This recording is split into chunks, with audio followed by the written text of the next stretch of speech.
Drop some mint in here. The chewable kind. I thought I put 4 of them. You ready? Where's George? He don't know anything about economic development, does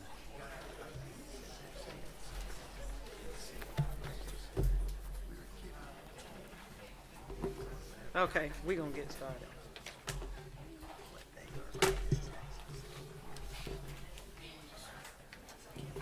We ready? All right. Y'all turn on your mics. Okay.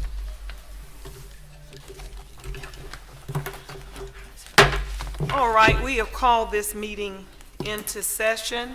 If you don't mind, please standing for the invocation.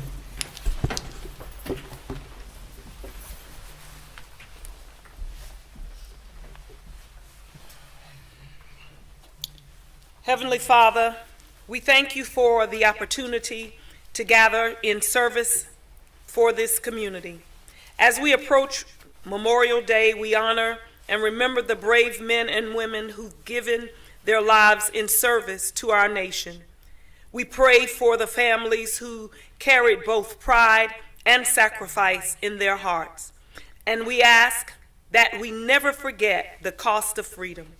We also celebrate Mother's Day and give thanks for the mothers, grandmothers, godmothers, and mother figures whose love, strength, wisdom, and prayer help shape our home and communities.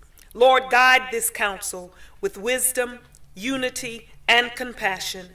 Let every decision made here today uplift our city and serve the people with fairness and integrity. May we lead with humility, work together in peace, and always seek what is best for our community. And it's in your name that we pray. Let every heart say amen. Amen.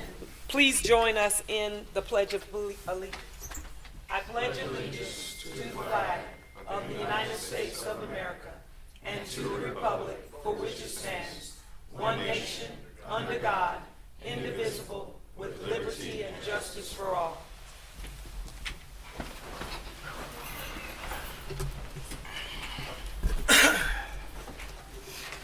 All right, let's see here. Next, council, if you don't mind, I would like to move up for resolutions. Resolution number 2026-21, resolution number 2026-25, resolution 2026-26, and we'd like to move them up right after the public hearing, if that's okay. No objections. No objection. Okay. Are there any other So moved. changes? Okay. Madam Mayor, under introduction of ordinances D, that matter involves contractual obligations, and I'd like for that to be sent to executive session. Do we have a motion? So moved. Second. All those in favor signify by saying aye. Aye. Opposed? The ayes have it.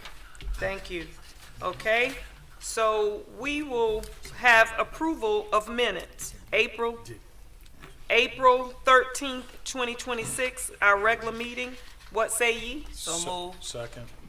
All those in favor signify by saying aye. Aye. Opposed? The ayes have it. Now we've come to honors and recognitions. Service recognitions, honors and recognitions. I think that is our city you? City employees? Oh, I'm jumping ahead. I'm sorry. Yes, our city employees. Well, we are recognizing Wallace Wingate, 30 years in sanitation. 30 years, my God.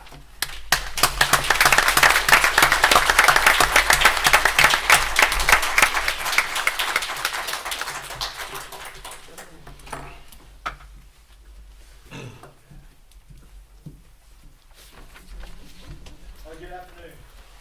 Today we proudly recognize and honor Mr. Wallace Ed Wingate. I call him Wally, call him Eddie, Ed. Affectionately known as Ed. For 30 years of dedicated service to the city and the Public Works Department and Sanitation District. Since beginning his career on May 20th, 1996, Ed has consistently demonstrated an exceptional work ethic, leadership, and commitment to serving our community. Ed began his career as heavy equipment operator, a position he faithfully held from May 20th, 96 through April 24th, 2011. Through his hard work, experience, and dedication, he advanced to the role of sanitation supervisor on April 25th, 2011 until October 28, 2026, where he provided strong leadership and guidance to his sanitation team.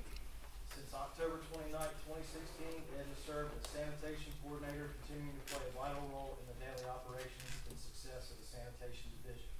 Throughout his 30 years of service, Ed has been an invaluable member of the Public Works Department. His knowledge, professionalism, dependability, and willingness to serve wherever needed has earned the respect of coworkers, leadership, and the citizens he serves. His commitment to excellence has contributed greatly to the efficiency and effectiveness of sanitation services within our community. On behalf of the Mayor, City Council, and all city employees, we extend our sincere gratitude to Ed for his outstanding service, dedication, and lasting contributions to the city. Please join me in congratulating Ed.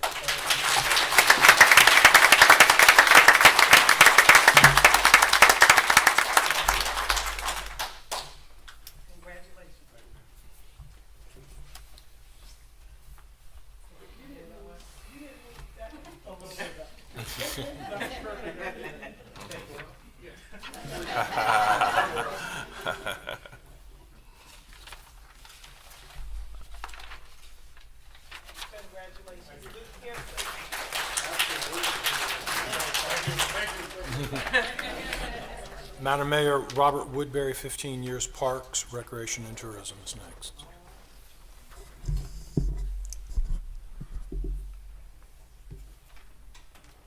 I guess say it one more time.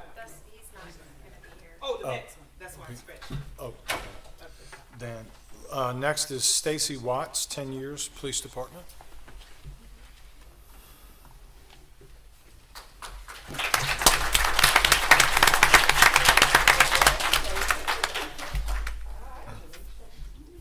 Today we recognize Stacy Watts for her 10 years of dedicated service to the Florence Police Department.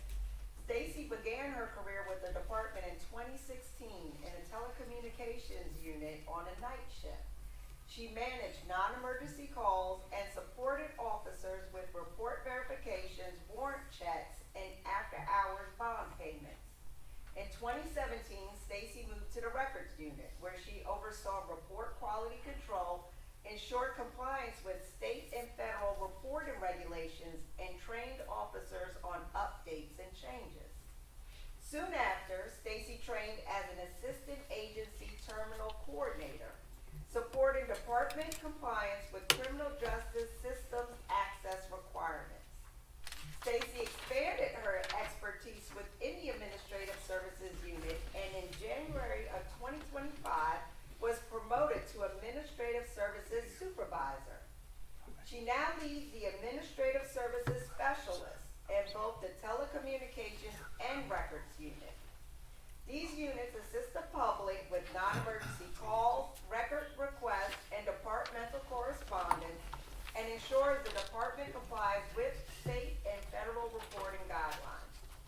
As a supervisor, Stacy has been an outstanding asset and consistently seeks to enhance both her skills and the department through ongoing training and professional development. So thank you, Stacy, for your leadership and dedication to Florence.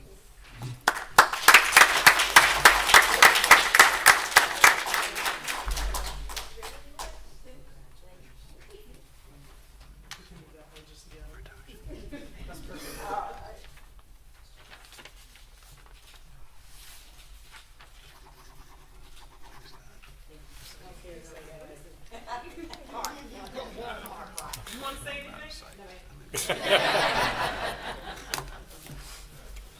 Well, I might as well stay down here because next we have CU. Yes. Mayor, if I may say just a few please. a little bit about City U. This is the start of our 4th year of City University. It has been a really well-received community program that we created by the community. We did adults for the first the first 2.5 years. In the fall of this past year, we did a City Youth University, which we plan on bringing back in the fall this year. But this has just been a great program. Every time there's a core group of participants that hang in there through the 7 weeks, keep everybody, they stay engaged and ask great questions. But it's a really great way, if you aren't familiar with City University, to familiarize yourself with behind the scenes, what city operations look like. Every department's represented, and we'd love for you to come out if you haven't. Join us next year when we open that up again. So it's an honor to present the 2026 graduating participants from our City University class, and we'll start with Andrea Atkinson.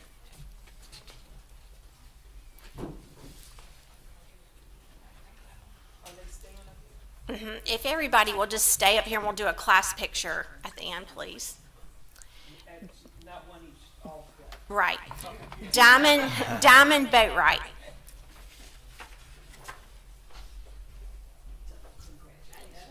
Charmian Cooper.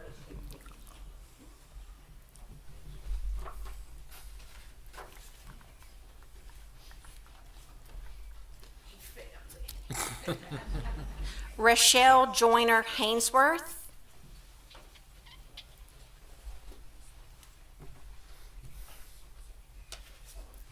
Pam Jackson.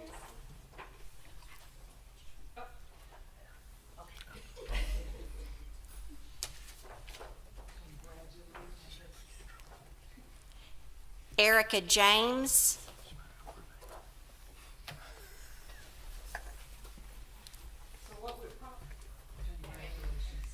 Armando Giussino. And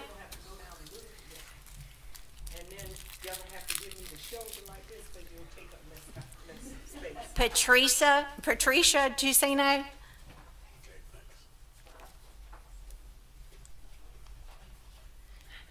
Melissa Lee.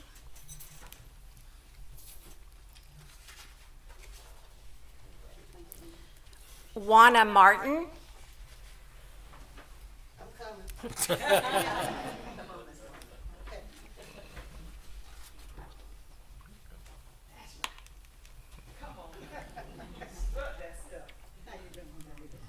John McLeod.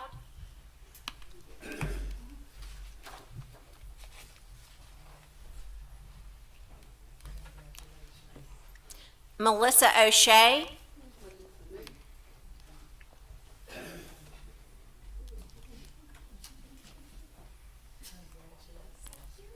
Hannah Parker.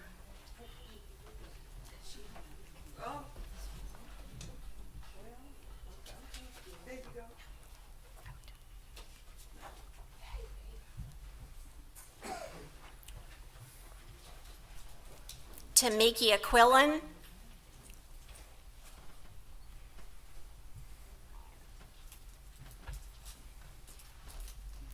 And Jacob Suggs.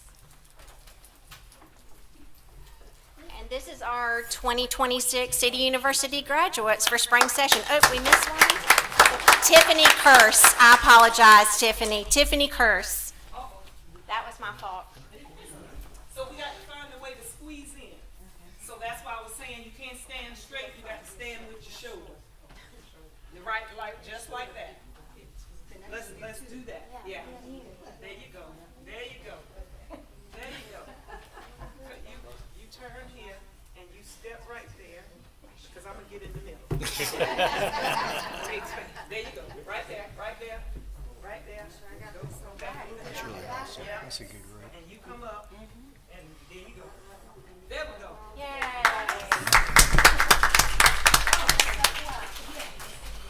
Squeeze, y'all, squeeze. Squeeze, squeeze. Suck it in.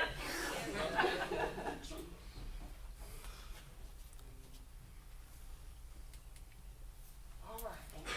Thank you all, and congratulations.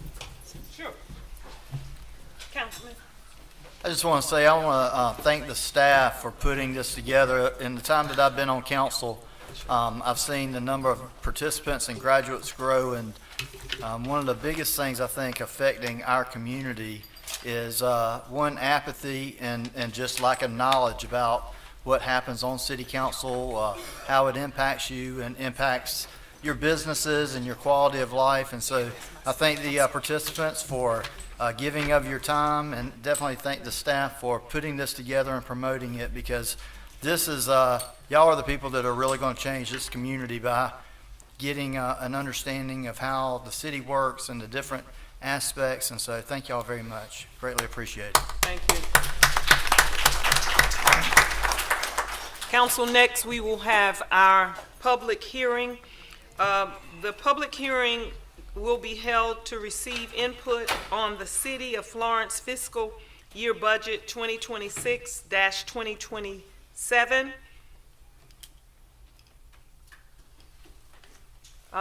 We got to vote on that, right? No. No? No public? Okay, let's go. Motion. Yeah. Make a motion. Second. All those in, no, go ahead. Good afternoon, Madam Mayor and Council. Like I said, this is the public hearing for the fiscal year 26-27 annual budget. We'll go into by starting off the discussion with the operating millage limits. Each year, the city's limited by state law on allowable increase in operating millage. That allowable limit is a combination between the increase in the consumer price index and the population growth for the preceding calendar year. For the fiscal year 26-27 budget, the maximum operating millage increase for the consumer price index factor was 2.63%. As of this morning, the South Carolina Revenue and Fiscal Affairs Office has not released that population factor yet, so we're going based strictly off the consumer price index factor as of right now. The allowable increase for the current year's for operating millage is 2.9 mils. The proposed millage increase for the fiscal year 26-27 budget is 0 mils, so there's no increase. Well, I guess he liked that. The business people ought to be giving around. With that being said, the proposed operating millage component for the taxes is 71.6 mils for the fiscal year 26-27 budget. Debt service millage, it is not subject to this limitation. However, it will remain at 4 mils for the general obligation debt service, representing no increase from fiscal year 2025-26. Included in the proposed budget this year, we do have a rate increase for Stormwater Utility Enterprise Fund. This proposed increase is 75 cents per equivalent residential unit. It's typically going to be about approximately $9 per year per household. This is going to be the first adjustment we've had since 2021. This adjustment is something that's required and necessary for us to maintain operations in the Stormwater Utility Enterprise Fund. It's a combination of post-COVID inflation. 21, 22, we had that 8% inflation for a year, then it dropped down to 5%. We're just having trouble keeping up operations with current rates. This fund is what helps maintain the drainage maintenance and repairs, flood mitigation projects, regulatory projects, and address citywide flooding challenges. With that being said, proposed budget for fiscal year 26-27 budget by fund. General fund is $56,189,480. General fund debt service fund, $694,000. Hospitality fund, $6,867,400. Water and sewer utilities enterprise fund, $60,988,000. Stormwater utility enterprise fund, $2,128,260. Water and sewer utilities construction fund, $28,431,900. Stormwater utility construction fund, $658,790.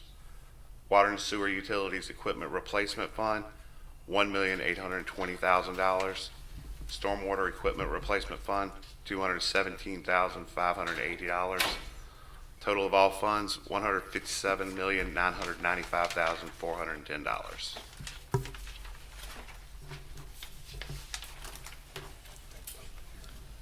Okay, now we will have our public hearing.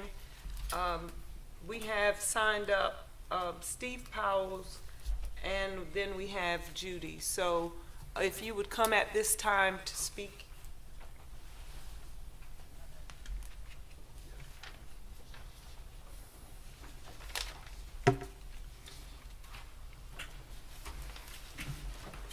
Hello, Madam Mayor, member of council. It's a little different to be here. Back when I served on council, it's a lot more fun over here. I wanted to come speak today. I've been hearing some rumors about y'all are considering some ordinances on signs and window clings and things as such. And I just wanted to speak before the council and let you know, in my opinion, and the reason I'm speaking today is because I understand there's already a fee put in your next year's budget for something you haven't passed yet on window clings, which is a little surprising. But window clings in a pure retail atmosphere is something that is used to let their customers know they have a new item on their menu, for example, in the restaurant industry. And I started looking around a lot in the last few months, more and more at the ones that I see out. And I see a lot less abuse than I see use. And a lot of the food industries, for example, Bojangles, Burger King, McDonald's and all, you'll see a small window cling in a window that tells them a new item they have. Like Bojangles, I'm sure, is going to put it up when they start serving their wings and they have their beer inside this establishment downtown, which is something that I think they need to let the people know they have. Otherwise, the cost would be ridiculous to advertise on TV and radio and everything else, or even word of mouth would take so much longer to do that.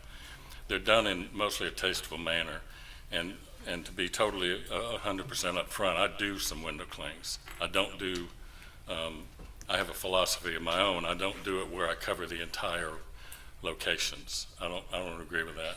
I did do one of those out in the Darlington County, so you wouldn't have to worry about it, where it's just a warehouse and they have so much equipment in there that they had to cover the windows because they don't work out of that building, and they didn't want people to see what all equipment was in there. But on a day-to-day basis, we provide window clings for convenience stores, for a lot of places in town that use those for real quick and to let people know what they provide. The difference you need to look at is the vinyl compared to window clings. Vinyl is permanent, and the window cling is not.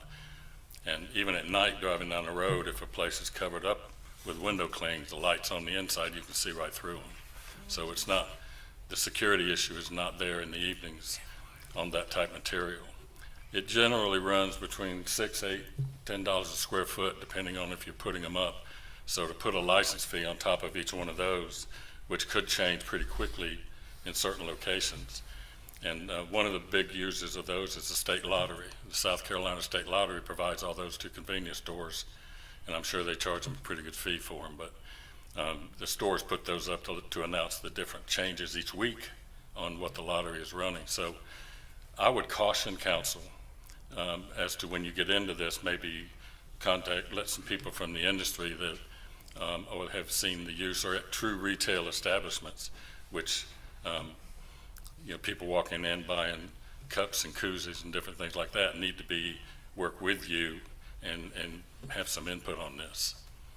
Thank you. Thank you. You so much. Madam Yes. Mayor. Steve, I appreciate you coming today, and I appreciate council for allowing y'all to speak, because one of my biggest concerns is we had talked about this for a few meetings without some input from the business community. And initially, I thought it was relegated to downtown. You have been a staple in downtown Florence for a long time. You were there before the revitalization. You were part of the revitalization, and you're certainly part of the business there now on a couple of properties, I believe. Do you get a lot of complaints? Do you hear a lot of issues from people complaining about the appearance of downtown because of these window clings? I haven't had any, but I do.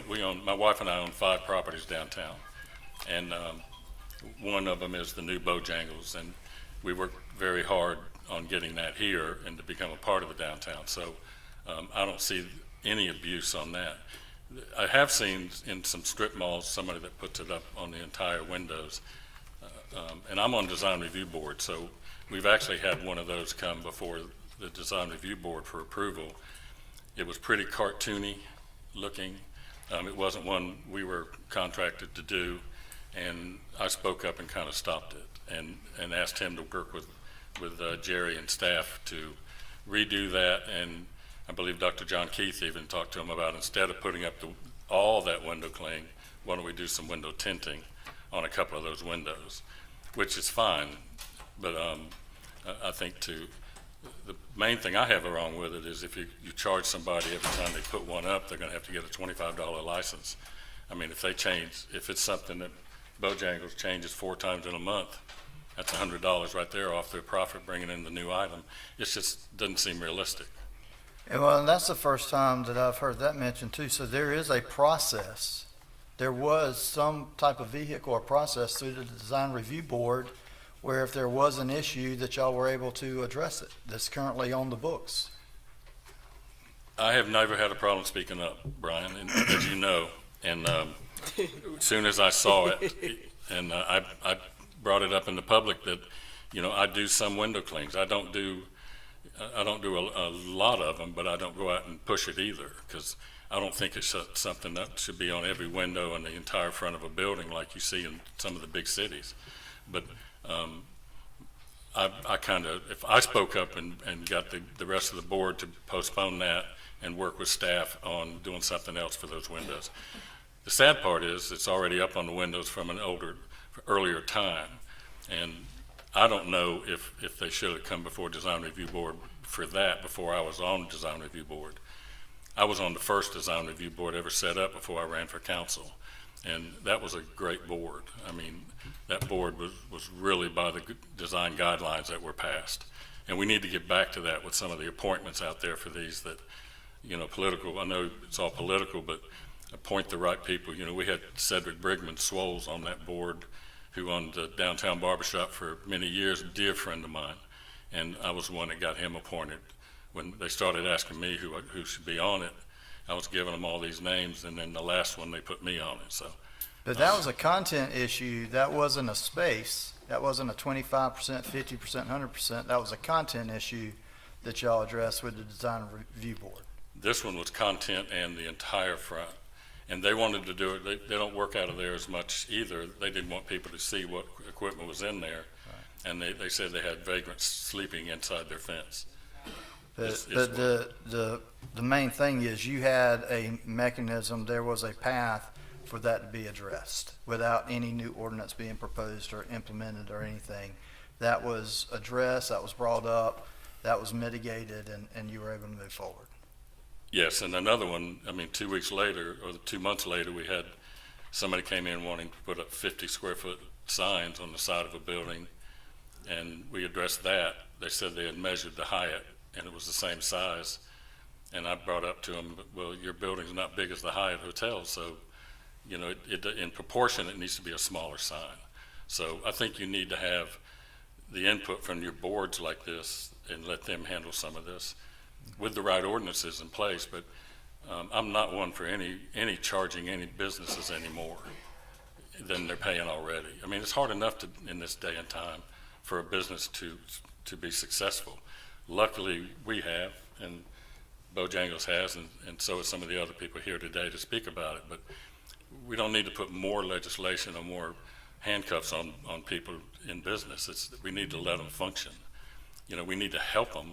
We need to say, instead of doing, like through Design Review Board and these others, instead of doing the entire front, why don't you do this and do that? And maybe your sign needs, instead of 50 square feet, maybe it needs to be 30, or 25. But you've got some people in place for that. Thank you. Thank you. Thank you so much. Thank you for your wisdom. Thank you so much. Thank you. Next, we have Judy.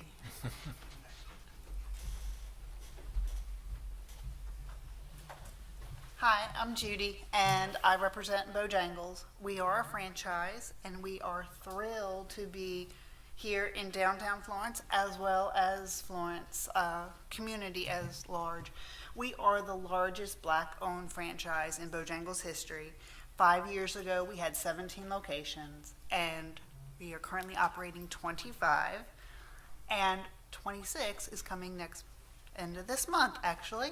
Off Hoffmeyer will be opening. Grand opening is scheduled for the last week in May. So we are super excited to be here. Florence has been a great supporter of Bojangles. As far as window clings, those are our lifeline. We rotate those every 6 to 8 weeks. We have multiple signs, but we do space them in correlation to the window size. Each store gets either a small, a mini, or a large, depending on the window size, so it's not one size fits all. And that is our only drive-by LTOs. For example, we have a sausage biscuit, kielbasa, which is 2 for $5 right now. It's a great deal. It's delicious. But we have a window cling to support that. And not only are we supporting our restaurants with it, we're also supporting Florence because S&W prints a lot of our window clings for us.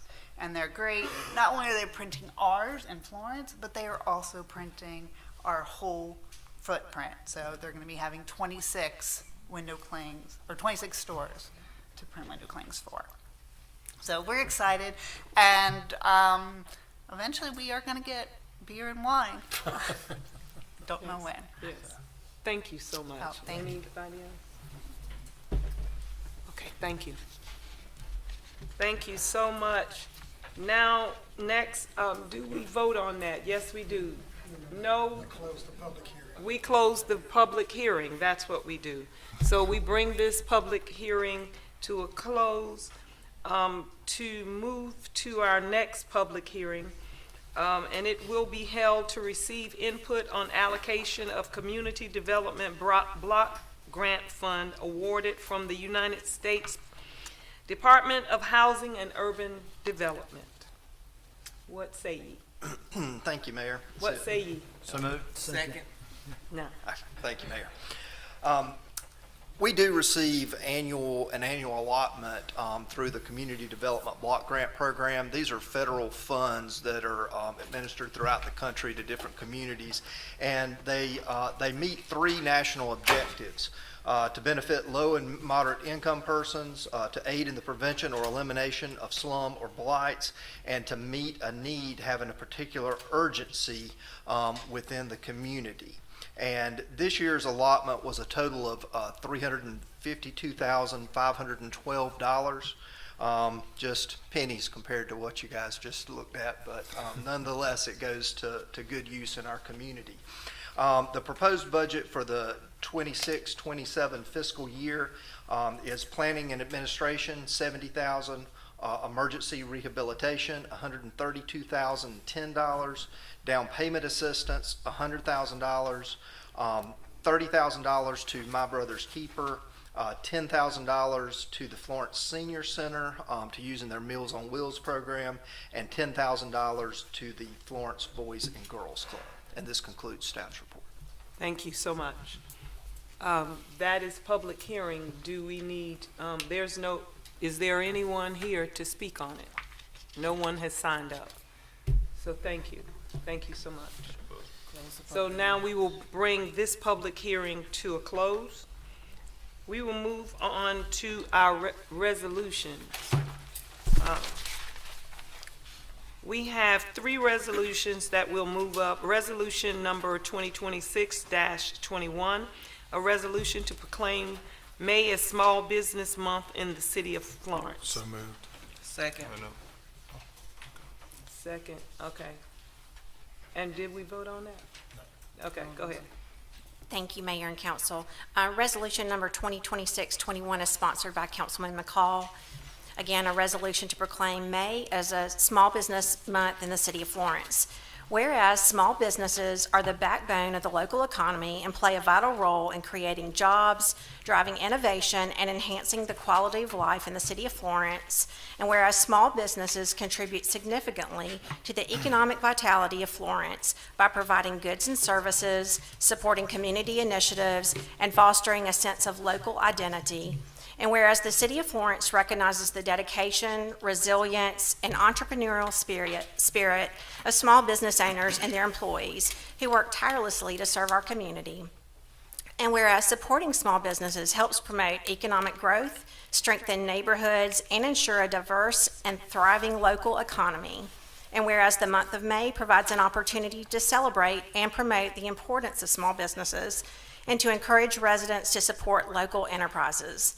Now therefore be it resolved that the City Council of the City of Florence, South Carolina hereby proclaims May as Small Business Month in the City of Florence and encourages all citizens to recognize and support the contributions of small businesses throughout the community. Resolved this 11th day of May, 2026. Yeah, all those in favor signify by saying aye. Aye. Opposed? The ayes have it. Councilman McCall? Les Echols?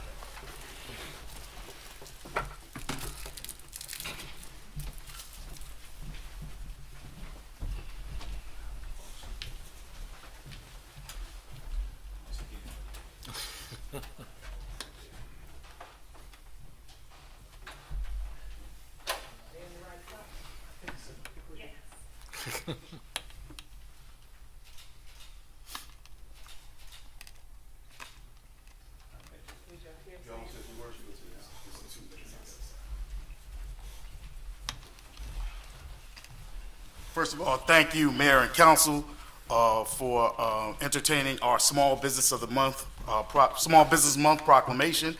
The Chamber has always advocated for small businesses here in our community. I brought David Fountain up with the UPS store because he came to the Chamber a few months ago and asked us to expand our programming and events that we do for small businesses. And this month, we have started off, hit the ground running. We had a small business after hours.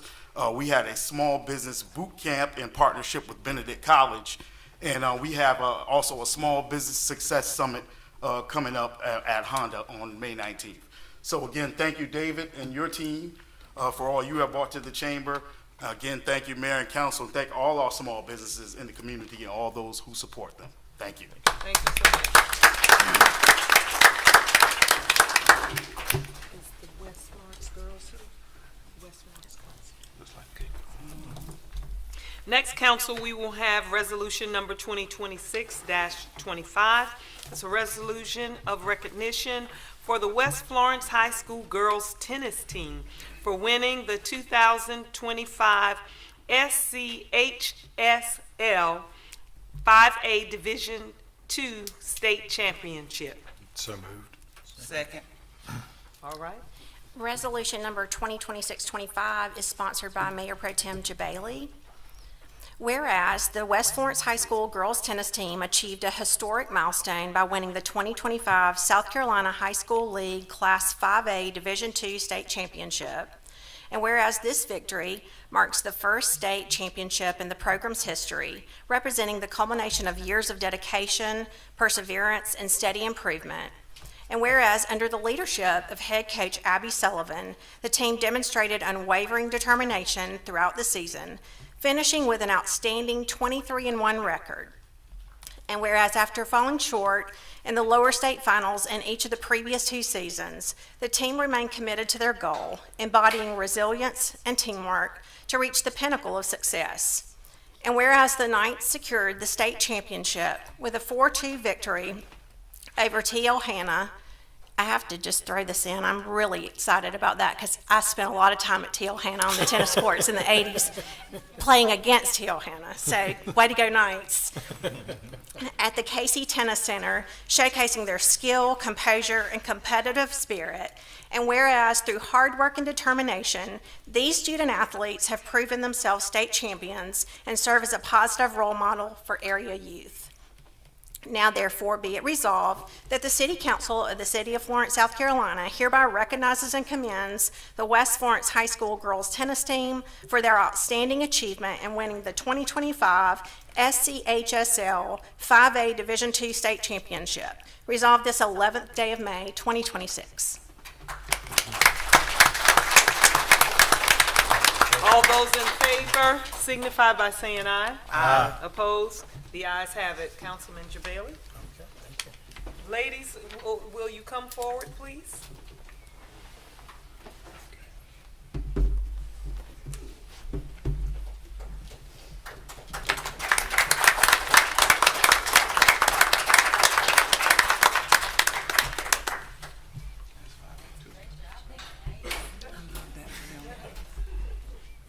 Congratulations, congratulations, congratulations, congratulations. This is, give that to you. Smile for the picture.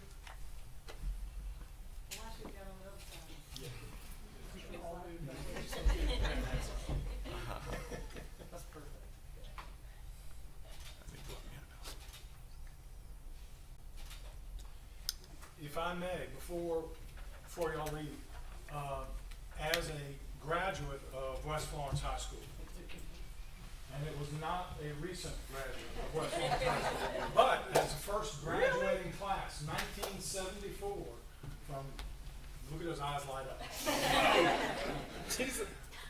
We had tennis back then. I did not play tennis, but we are excited about the tennis program, not only at West Florence, but all throughout our whole city. We have been known as a tennis community here in Florence, and so when y'all come to Florence from anywhere else, better get ready, because your game's going to be tested. Congratulations to all of you. Would you like to speak? Okay. I just wanted to thank City Council for recognizing these young ladies today. I know we are a little bit short-staffed. We've got AP exams and senior final exams going on, but I do want to thank you all for taking the time today to recognize these young ladies and for the continuous support from the community and City Council for West Florence athletics and especially for the tennis team. Would you introduce these ladies? I will. We have senior Emma Watford, we have 7th grader Erin Mills, and then we have senior Caroline Collins.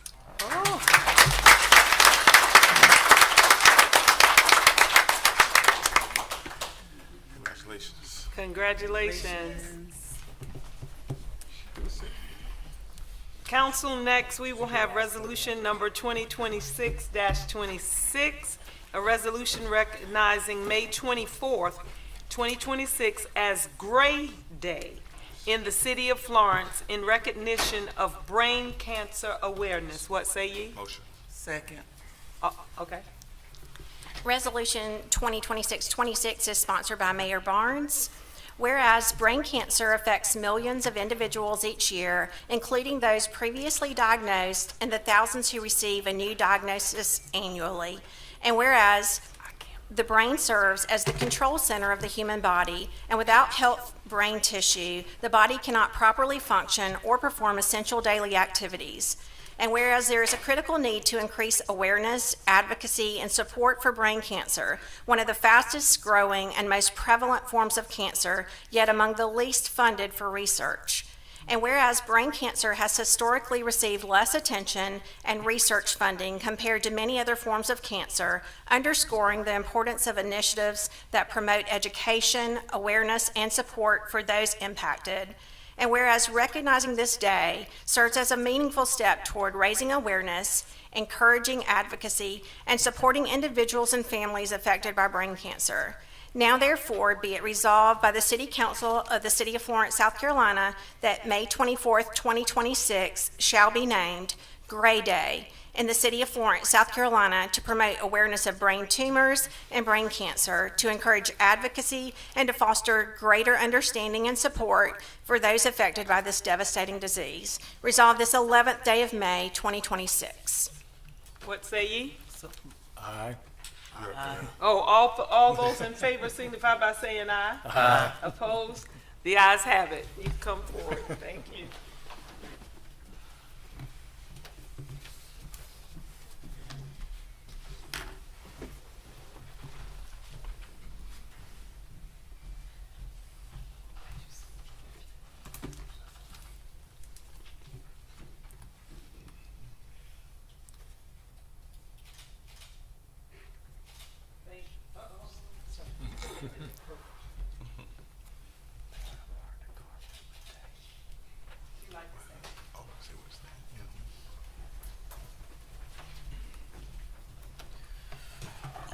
As a longtime survivor of brain cancer, I cannot begin to say thank y'all enough for recognizing today and helping to raise awareness for brain cancer. I also had a cousin who passed away from this disease 28 years ago, and we still honor his memory by doing mission work in the area. Brain cancer is one of the most prevalent growing cancers in our society today. It's one of the ones that you don't hear about, though, because only 1% of federal funding in recent years has gone toward brain cancer, despite research, despite the fact that the brain is the control center of your life, and without it, you don't understand what any other kind of cancer that you have. So we need more advocacy. We need more support. We do have support groups in town. I know McLeod has one at the Cancer Center that meets once a month. I highly recommend people that if you know someone who has this disease, or if you have a history of it in your family, please come and share. It means everything to get to talk to others who have been through the same experience, no matter what experience that is. And this one is an important one for me, so today is a big deal. Thank y'all so much. Thank you. Thank you. Council, next on the agenda, we are in ordinance and in position. Bill number 2026-11, second reading, an ordinance to annex and zone RG3, the property located at 115 East Bud Lane, identified as Florence County Tax Map number 0015201-112. What say ye? So moved. Second. All those in favor signify by saying aye. Aye. Opposed? This bill has passed. Bill number 2026-12, second reading, an ordinance to annex and zone RG-2, the property located at 875 Stratton Drive, identified as County Tax Map number 0075101-113. What say ye? So moved. Second. All those in favor signify by saying aye. Aye. Opposed? This bill has passed. Next, we have Bill number 2026-13. This is the second reading, an ordinance to establish an opioid response commission for the review of recommendation of opioid settlement funding distribution. What say ye? So moved. Second. All those in favor signify by saying aye. Aye. Opposed? This bill has passed.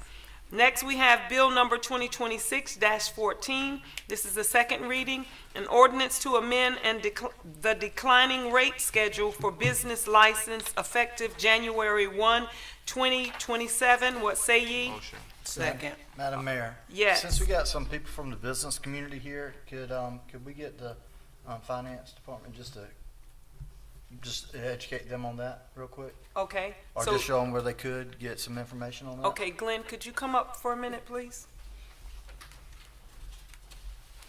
Sorry, you were going so fast. I Hey, didn't, I was- I didn't I want was- to slow it down. Did you feel my But we rhythm? got the right audience You here, got the- especially economic development's here also. Okay, so, tell Glenn what you're asking. If you could just give an update on what we just passed. We have economic development here, and we also have members from the business community.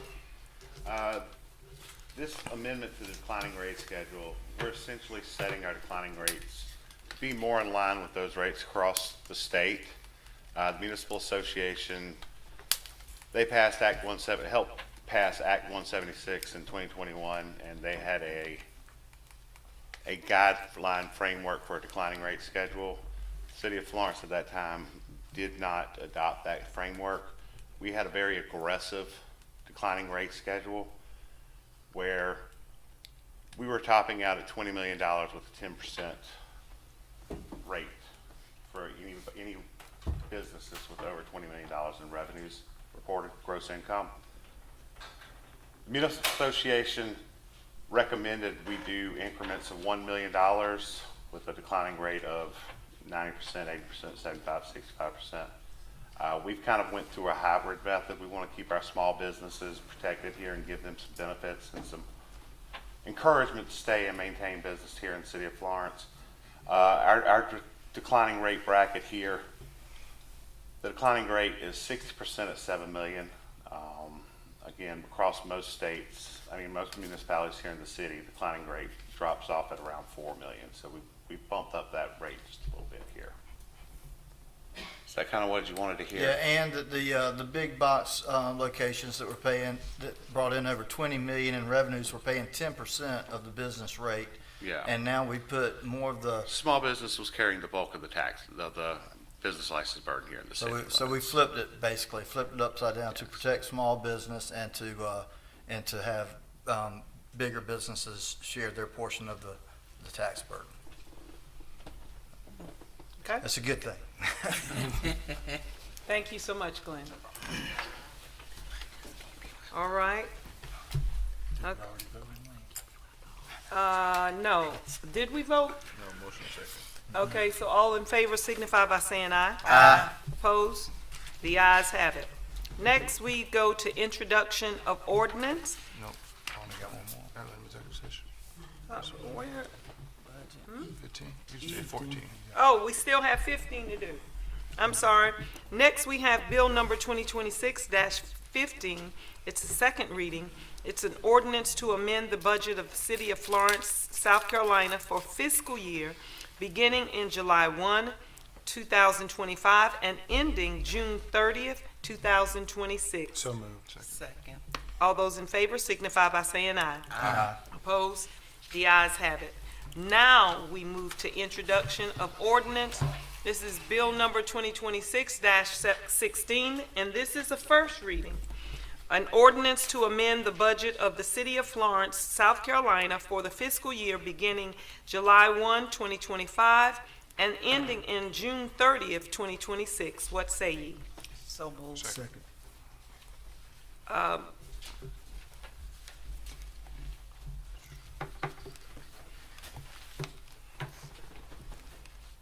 This budget amendment is for use of 30% fund balance, the early purchase money that we have. Anything over excess of 30% of our fund balance is essentially unreserved, unappropriated. We're allowed for early purchases. This budget amendment is part of a $1 million commitment funded over 2 fiscal years for partnership for the construction of the Aquatic Center here with the City of Florence. Can we take this to executive session? Yes, so moved.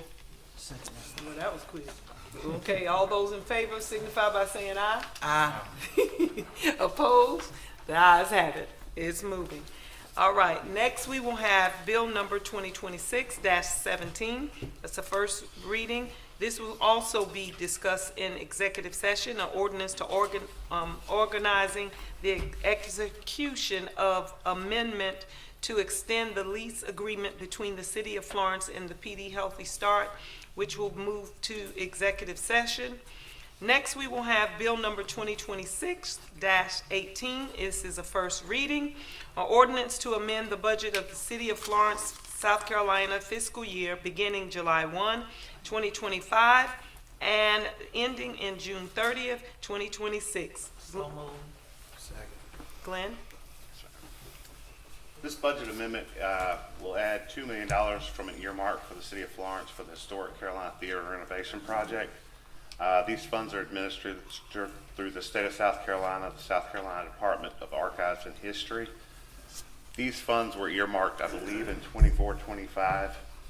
After going through the bidding process, design and everything, these funds are specifically earmarked for construction. So we've begun the construction of it, so it's now time to appropriate the funds for it.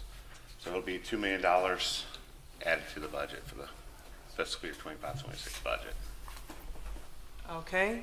What say, all those in favor signify by saying aye. Aye. Opposed? Thank you so much. Next, we will have, Madam Mayor, I believe D is already been voted on to go to executive yes, session. D 2026-19 will go to executive session. And so next we have Bill number 2026-20. First reading, an ordinance to rezone the property located at Stokes Road for CG and RG3, identified as Florence County Tax Map Number 00121-01-065. What say ye? So moved. Second. Okay. Thank you, Mayor, members of council. This property is located kind of along West Lucas Street and I-95 in the vicinity. It's located directly along Presbyterian Road and Stokes Road. It was originally zoned commercial general. A lot of the frontage property here developed as commercial property, along that commercial general, but the interior of it never developed, and the applicant is proposing to rezone it to RG3, which would support, single-family primarily development. There is water and sewer currently available to the parcel, and Planning Commission did recommend unanimously to rezone this parcel. And there's just a picture of the commercial zoning and how it's adjacent to other commercial zoning there. But the parcel is large enough in and of itself to support its own zoning. And this concludes staff's report. Thank you so much. Any discussion? All those in favor signify by saying aye. Aye. Opposed? The ayes have it. Thank you so much. Next, we have Bill number 2026-21. It's a first reading. An ordinance to annex and zone PD the 0.13 acre lot adjacent to 1057 Grove Boulevard, identified as Florence County Tax Map number 07511-01-301. What say ye? So moved. Second. All right. Okay, thank you, Mayor. This property is located in the Grove subdivision development, and essentially what it is there's a property owner that constructed a shed on their site, or actually they didn't construct it on their site, they constructed it across the property line. So they're trying to clean things up a bit, and you can see the shed here with the portion in question. So they're having to purchase that portion of the property from the adjacent property owner and combine it with their parcel, and this in turn will annex it into the city because that portion is not in the city.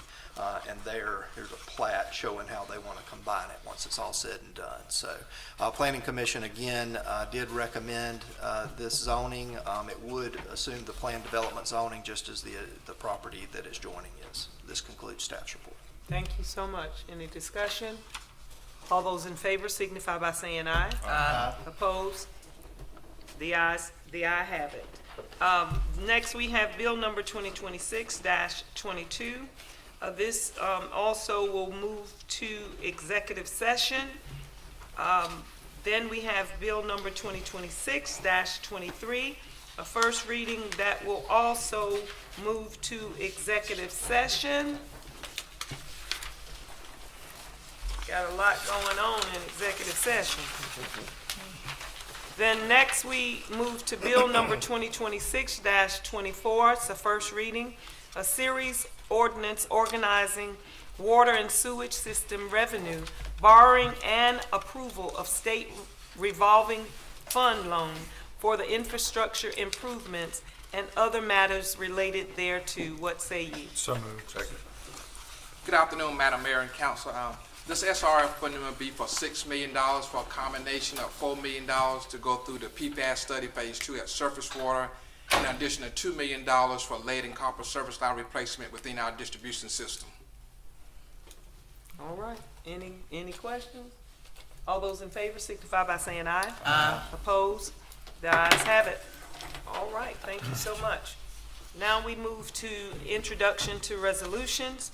We move to resolution number 2026-24. This will also move to executive session. So let's skip down to resolution number 2026-27. A resolution to adopt the community development block grant budget for fiscal year 2026-27. What say ye? Second. All those in favor signify by saying aye. Aye. Opposed? The ayes have it. Next, resolution number 2026-28. This item also will be moved into executive session. So now we will have resolution number 2026-29. This is a resolution to recommend the South Carolina Department of Transportation, SCDOT, to organize safety improvements and traffic calming measures along Chevis Street and Coit Street. What say ye? So moved. All right, Clint? Thank you, Mayor, members of council.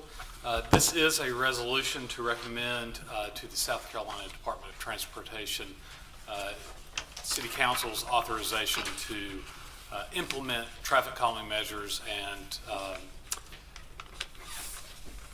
design, develop, and construct what's often called a road diet.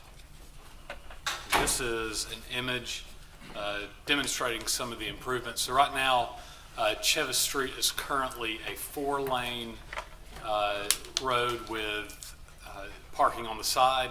We will be reducing that down to 3 lanes with a turning lane in the middle, implement landscape islands, Sharrow for the bicyclists, and also reestablish the on-street parking. We held a public meeting back in March for this project that went out. We had a number of people show up, but this is a project that's funded by the penny sales tax, and as part of the approval process with SCDOT, City Council must pass this resolution. Yes. So, Clint, you have there where it hits Circle Park. Yes.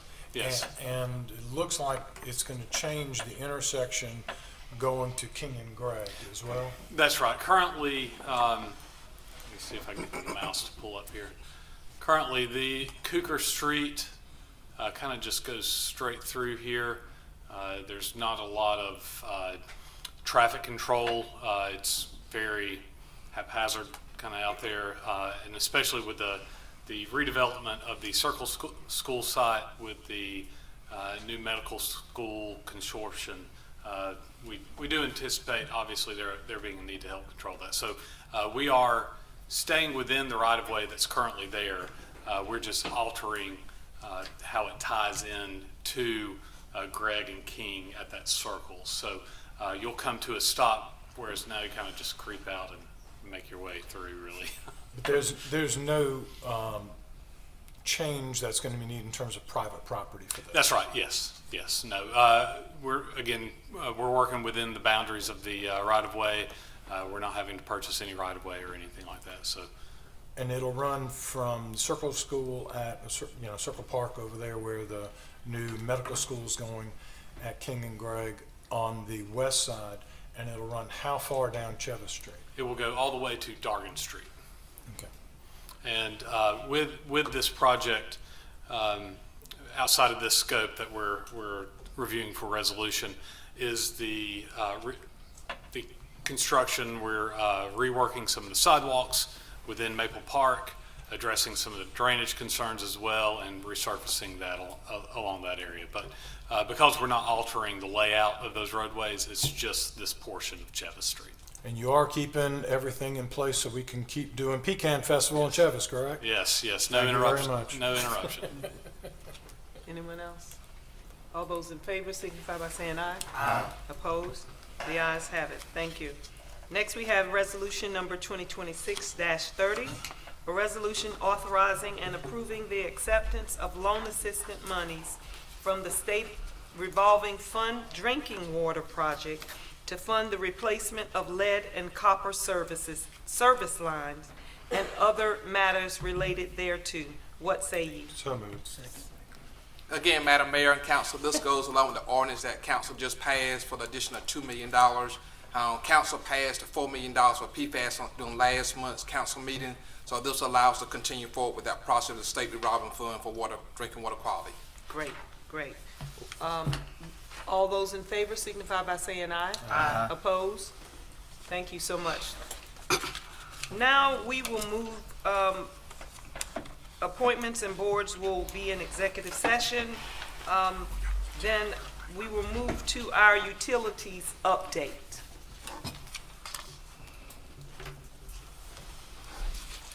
Madam Mayor and Council, we are back. Also this month, we have our committee, our engineering team, AECOM, that based from our business development meeting. So they'll come and provide a brief update from that particular meeting session to to council as requested from the meeting. So I get the program.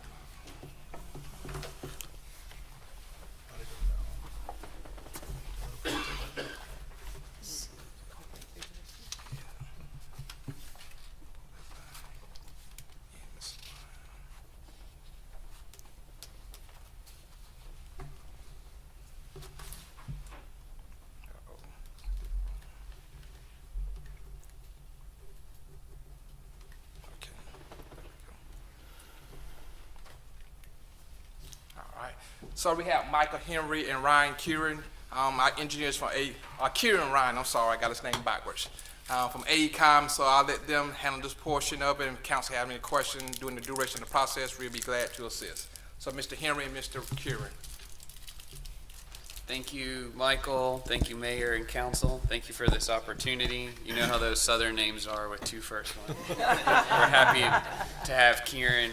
He's a part of our local Florence team. We're happy to serve you guys, and we're really proud of the work that you all are doing, and happy to be a part of the team again.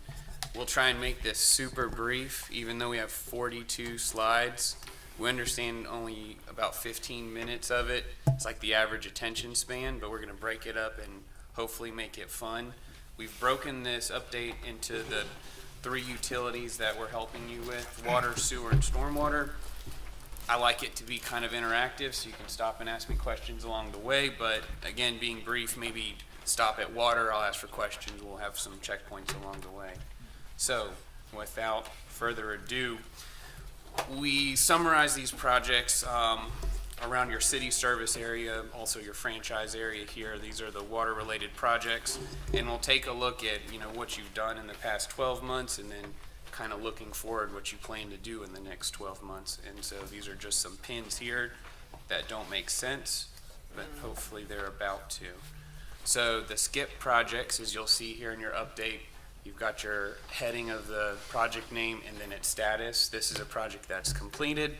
Real quickly, the purpose of this is where you see these pins along the western edge of the system. That was an effort to install hydraulic looping, improve pressure, system resiliency, and of course water quality, decrease water age. Moving right along, you'll see this a series of forced reactions due to SCDOT roadway projects. This is one of them. This project was recently completed along Holly Circle. The main purpose and goal here is you are guests in SCDOT space, and when they improve and expand and widen, you've got to get out of their way. So that's what we did here, and this project included some fun night work. Moving along here, this was a fully city funded and I believe city performed project. It occurred out on Palmer Drive over there in the Country Club of South Carolina, and that one right there is done. Another upcoming water project, so there's a series of bridges that will be improved, widened, and the height of them will be increased. Here again, we'll have to get our water line away from DOT space, and so what we'll do is prior to any construction is we'll help come in with the city staff and a city contractor, and we'll most likely directionally drill your water line underneath those riverine areas. So can you also verify that when we move these things, it is on our dime? We have to pay for that. DOT does not pay for, if they're doing work around our lines, we have to adjust to there and pay for it. That's a very good point, Mayor. So underneath DOT's rules and regs, I believe you get 4%, but oftentimes the utility improvements that we have to make go well beyond the 4% of their roadway improvements. So that is correct. We've also worked on taking more control. So we've had some situations where DOT isn't always looking out for your best interest, and they will just pick the low bid for their work, which sometimes is the higher bid for your utility work. So we started to pull those out of their contract, and we manage it with city staff to try and maximize your dollar. Yes, sir. Councilman Brad. Thank you, Madam Mayor, because I was going to wait on that one. You said forced DOT improvements. I think that was the term you used. And we found out in our last budget session that some of these, I don't know if it was an annual, Michael, or multi-year, was $17 million of forced DOT improvements that we had to. Yes, sir, that particular one was for one particular project, but One project. we had multi-years, Alligator Road, Paper Mill Road, Paper Mill is another project, Pamlico Highway, Hoffmeyer, Pine Needles, all of those were widening projects that the city had to perform and pay for during the course of DOT road expansion projects. Alligator was a big one. Yeah, Alligator Road as well, yeah. I don't know if the press is in here, but please note that, you know, a lot of people say, why Holly Circle? I mean, I must have had 100 people. I guess Holly Circle was their favorite cut through, you know, just so mad about, you know, that, but that was a forced project. And how much did that cost us, Michael, in terms of what we had to do? I believe it was around, do you have it? Now, Clint, do you want to? For round numbers? I'll say it was around, 600, I believe? Yeah. For round numbers? 600,000? Yeah. Yeah, so You just saw how short so that people road know, is. we don't always get to decide what we work on, when we work on it, or how we work on it, or how much it costs. Councilman Smith? Again, thank you guys for coming. I'm gonna piggyback off of something Councilman Braddock said. He asked for that one project, but yearly, how much do we spend on forced projects because of SCDOT?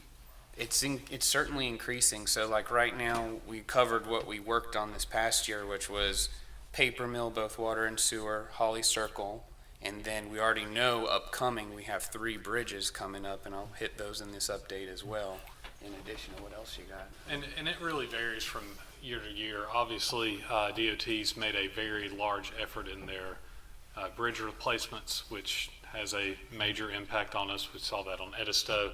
But any of the road widening projects, so Alligator, Cashua, any of those, any DOT work that you see, especially in our franchise area, which is, you know, all of what you see up on the map, we're having to relocate and get out of their asphalt. So it can become quite pricey. And when we have sewer, water, sometimes a force main or additional utility lines within that profile, it gets very costly.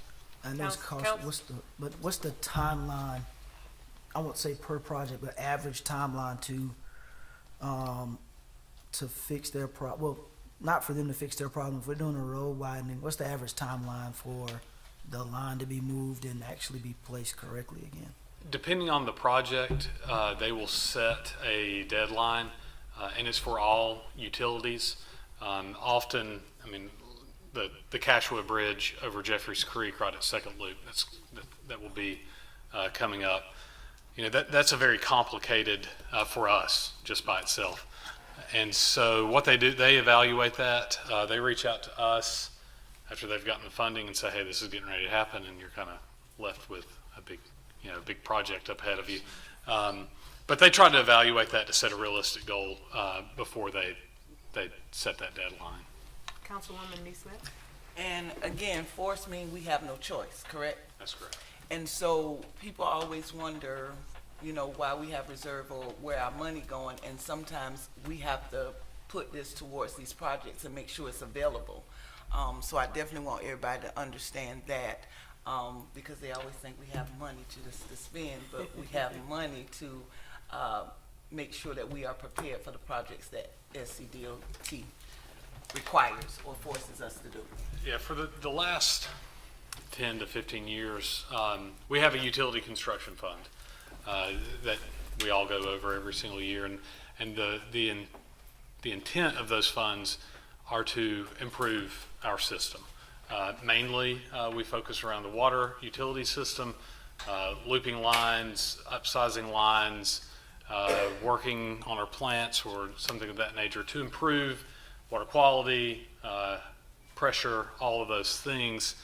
Unfortunately, the last, again, 10 to 15 years, the relocation projects do not have had a pretty significant impact on our utility construction fund. Now, we can choose to upsize or do some of those things as we are again, required to already be locating. But that's increasing cost. Now, we do that just because, we're having to relocate these lines already, and we need to go ahead and make those improvements while we still can. But it's a big cost. Okay, Councilman Braddock. Well, you answered the one question, where does the money come from? But the other question, that I had was how it impacts the projects that we have. We've made a plan. We have a stormwater plan, we have wastewater plan, we have plans in place.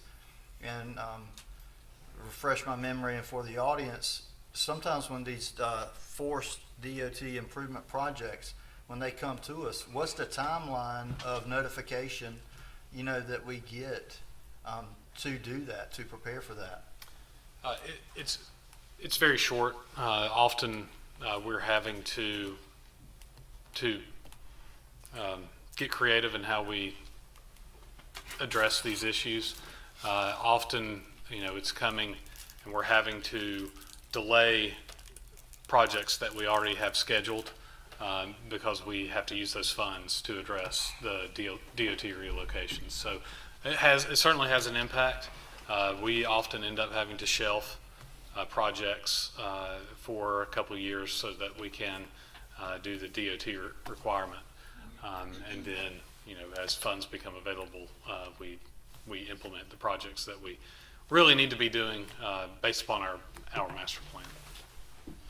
Yeah, I appreciate that. Thanks, sir. Thank you so much. Okay. Thank you. And not to sound like it's doom and gloom with DOT, this project here, Wallace Call Road. a spade. This Wallace Road is a good project that the city staff had planned for, and we were able to implement out of your construction funds. Now, I understand it looks like it's out of town and kind of an insignificant area, but what this does is helps tie into the goal of our water distribution master plan and expand the footprint of the surface water treatment plant. Yes.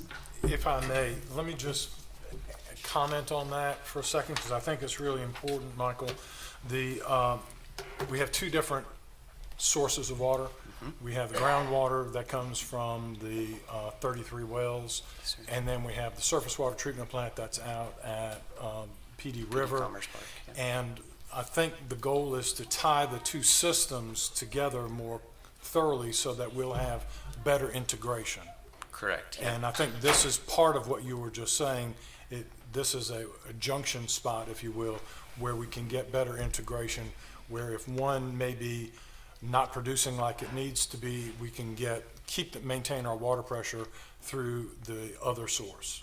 Correct. Yep. This is a blended zone here, and it's good. It's, the city has a very valuable resource in that you're one of the few utilities in the state that have both groundwater resources and surface water resources. And so having these connections and these systems working together help build resiliency and ultimately provide better water quality to your customers.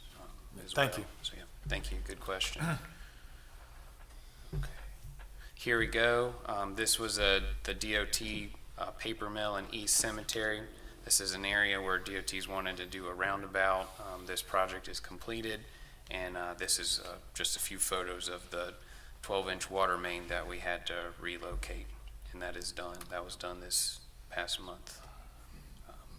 Here again, this is a really good project. This ties into what I previously mentioned about Wallace Road. This is the extension of your large 30-inch transmission main along Freedom Boulevard. This is phase one of a multi-phased approach to help expand that impact area of your surface water treatment plant using this 30-inch water main. What's unique about this project in this area is that due to the corrosive and the natural soils, we have poly wrap here that you can see around the pipe, and then the pipe is also protected with an extra series of coatings to help give you as much useful life as possible here. This project right here is running all the way down to tie into National Cemetery, and we'll get about halfway to Gilbert Drive. But our plan is to keep that going all the way to Irby Street and beyond. Next up here, this is a good project that was identified by the city staff. They recognized a bottleneck here along Irby Street. So we have our South Florence water treatment plant here, if you can see my mouse or my pointer here. And we've got the 12-inch lines that we were able to upgrade, like Clint mentioned, during those DOT projects. But we have a 6-inch water line in the middle, and so upgrading that to a 12-inch will help improve system pressure and help support that alligator area with South Florence water. And that'll be planned, that's upcoming in the planning phase of the 26-27 budget. Stadium Road here, this is one that the city staff is going to undertake in construction.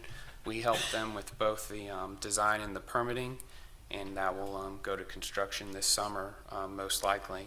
And this helps kind of address a lot of aging infrastructure surrounded by the period of growth from the 1940s post-World War II.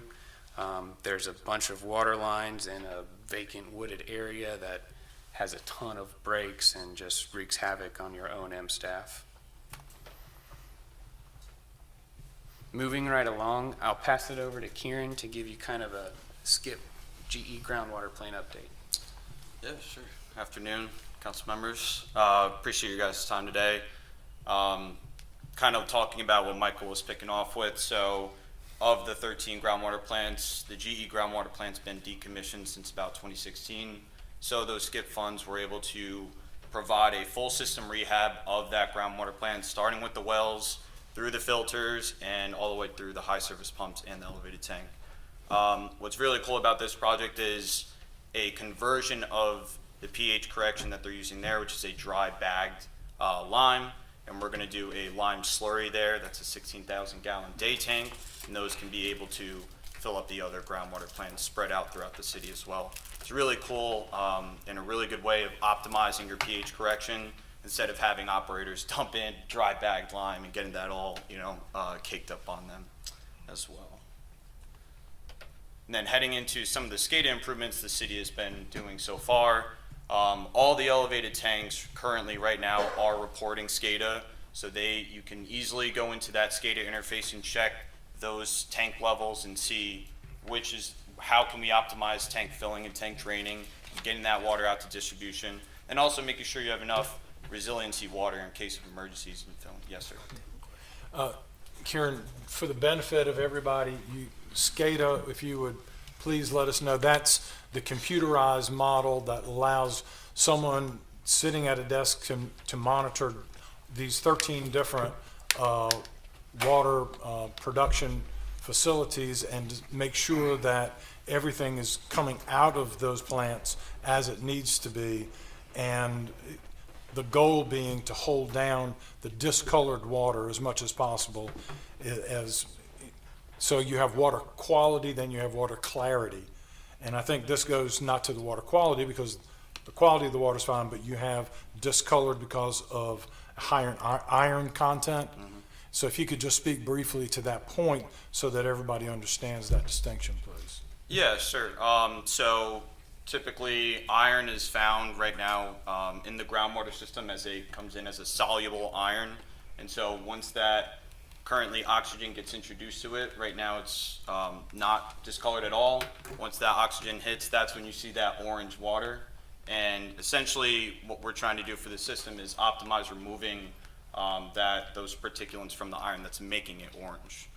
So having an upgraded SCADA system that tells you, and having set water quality instruments that reads those iron levels, well, that's going to help us optimize the treatment and making sure that those particulates are removed completely from the system.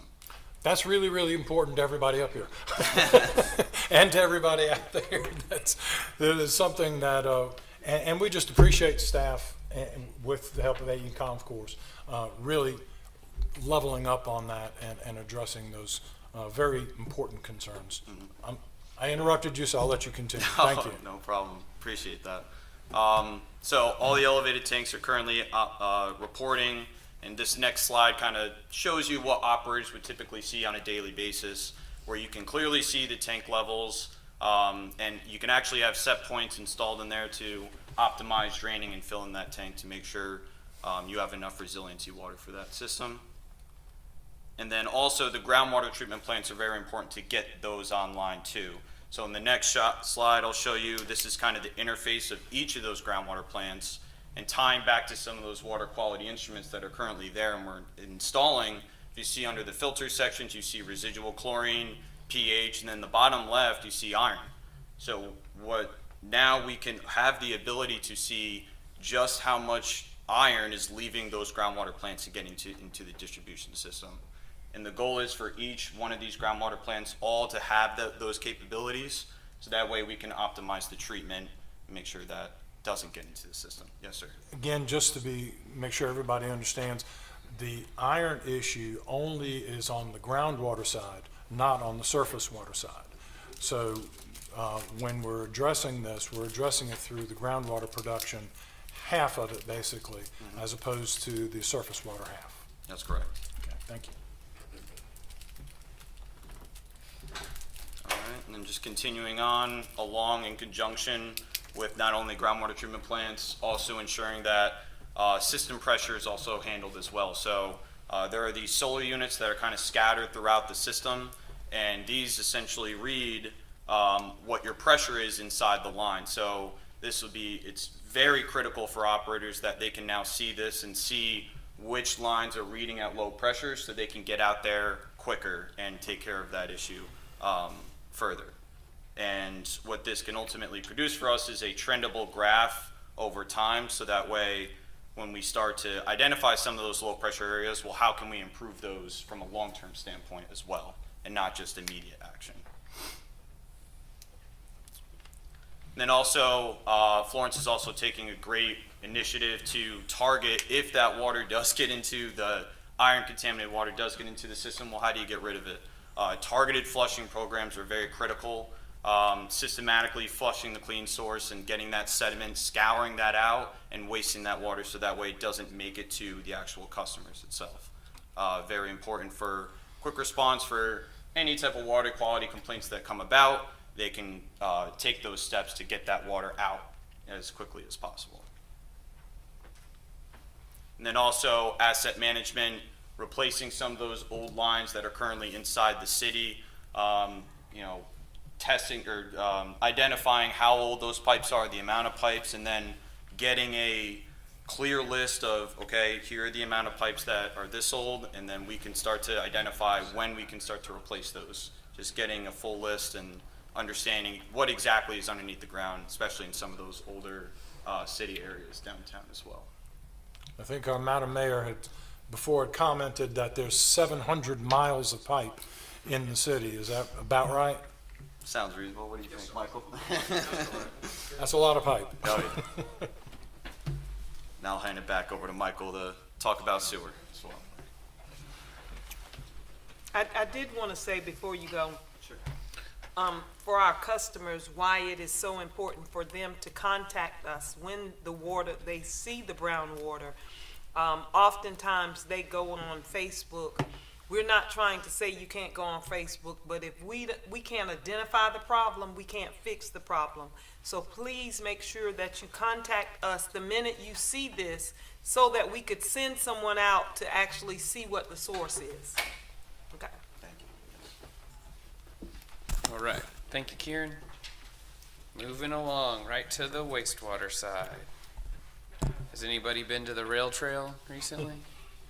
All right. Here's our sewer project here. We'll follow the same structure of what we did the past 12 months and what we're looking forward to do this 12 months. And we've got dots all over the place. Well, we did go riding down Jeffers Creek. Good, good, good. Not All right. in that state. I know you're tired of hearing about paper mill, but this was the wastewater side of the paper mill DOT project. That one's done and gone. Mars Hill Gravity Sewer. This is a good city-funded project here. It's been in the planning documents a while. This is an impactful project in that it eliminates a pump station that you don't even need. We were able to get rid of an old pump station. Instead of spending $1 million on upgrading it, we converted it to a sewer manhole and directed that flow to a more regional pump station. That project is a little bit of a mess right now, but as you know, you got to break some eggs to make an omelet. We're working on cleaning up that project Is that site. where we smell the eggs? Yeah, that's when you smell Thank the you eggs, for but the clearing- omelet smells great. Thank you for clearing that up. Yeah, the omelet's gonna smell good when it's cooked. Okay. So bear with us. We know it's a mess, but we're really close to getting this one polished up and out of your hair. The rail trail emergency repair. So this is in response to DES consent orders and a ton of pressure on your city staff, operators, and public works. We've had some overflows, but we were able to get our contractor out and mobilized last week, and he is done. He's got them raised, and we are in the final steps of cleaning up. And more study, of course, but this emergency is, this is the win. Thank you. Here's another really good project. So this is the dots of pump stations out on your eastern system here, beginning with Black Creek, which of course, you know, your surface water treatment plant is somewhere over here. Black Creek, Adams Branch Pump Station, Highway 301, and Becky's Parkway Pump Station.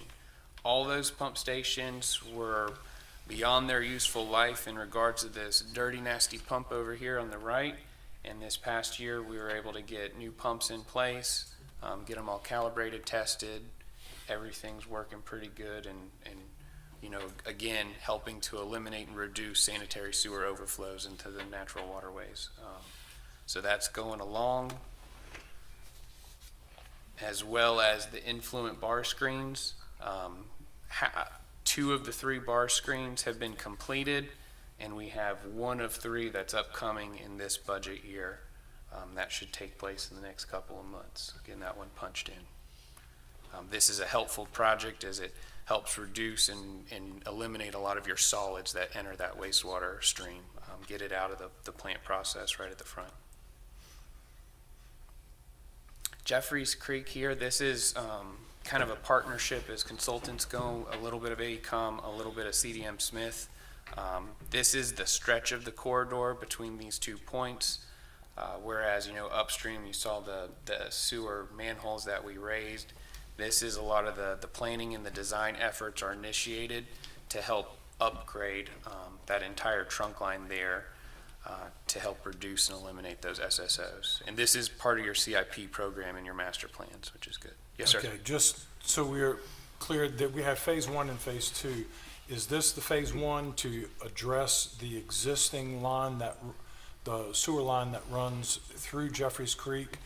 That is about a $25 million job that we got, that we're working on. Is that what we're talking about right here? Or is Yes, this sir. phase, This phase 1. Phase From 1. South Castro Drive down to the wastewater facility, like 11,000 linear feet from size 8 to 54-inch pipe.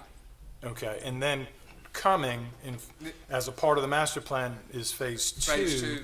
which will run basically down the middle of Second Loop Road. Correct. From Cashua to Irby. Is Yes, that sir. correct? With a new pump station within the McLeod Park area that are tied into the middle of Jeffries Creek, that picture that Michael showed earlier off of Woody Jones and David McLeod Boulevard.